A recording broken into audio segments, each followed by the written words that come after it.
Monaco, the place to see exotic cars, and this is a new one. It's the McLaren F1. A brand new car designed by Gordon Murray, who wanted to make the ultimate sports car. Well, you like it? I do, but you can judge for yourself. Why have I built this car? I've always wanted to make the ultimate sports car, always, and I never really thought I'd get the opportunity to do it this well. And it's a passion it's something I wanted to do all my life, really, from 18 years old, to build the best sports car I could build. You have been totally free. You can. Absolutely, absolutely. Clean sheet of paper. And it was never a question of money, never question. Sure, there's a budget. There's a budget for the program, but the cost of the car, the actual unit of the car, wasn't in question. No. It was the best car that McLaren could make. You met yesterday evening a lot of people who maybe are going to buy the car. Sure. What are their first reaction? What kind of people it is first, and what are? Quite a wide selection, actually. Some car collectors, of course. A lot of drivers, which is satisfying, because I think the car, above all, is a driver's car. It's a car to be used, really. I know the car is very expensive, but it is a driver's car. And a lot of the people who have bought the car are people that we know will actually use the car and drive the car, which for me is very satisfying. Some cars will go to collections, I'm sure, but quite a high percentage of people are going to drive it. Some people from the music industry, some people from people that collect classic cars, for instance. What we were trying to make really was a modern classic.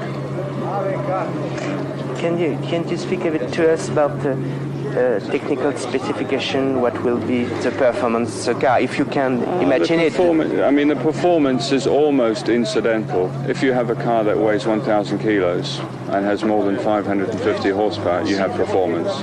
What's more important for me is that the car is safe and enjoyable to drive. And the technical specification of the car really is aimed at making the car stable and a driver's car and enjoyable. The performance you get for nothing. If you have that power and that weight, I didn't say to myself the car should do 350 kilometers, for instance, but it's going to be very fast. You get it for nothing. Much more important to have stable aerodynamics and the intelligent brake cooling, things to help the driver enjoy the car at high speed. I think is much more important. How is going to work those ventilators, like a Parmalat car? Not quite the same, no. No, those are the fan car was very crude. It was a huge fan sucking the car onto the ground. These ones are more sophisticated. It's electric or it's They're electric, and they remove the boundary layer and control the center of pressure, the stability of the car under different ride heights and different ride conditions. We did a lot of tests. We did more than 1,000 tests in the wind tunnel, in the Formula One tunnel. Why the car is so expensive? Because it's handmade. Each car will take 4 months.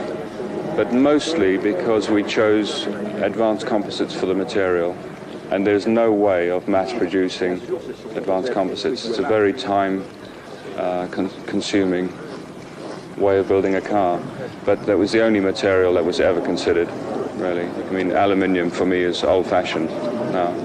Is that true that the car you used to drive all the days, a Fiat 500? I have a Fiat 500, which I use a lot, yeah. I ride motorbikes most of the time.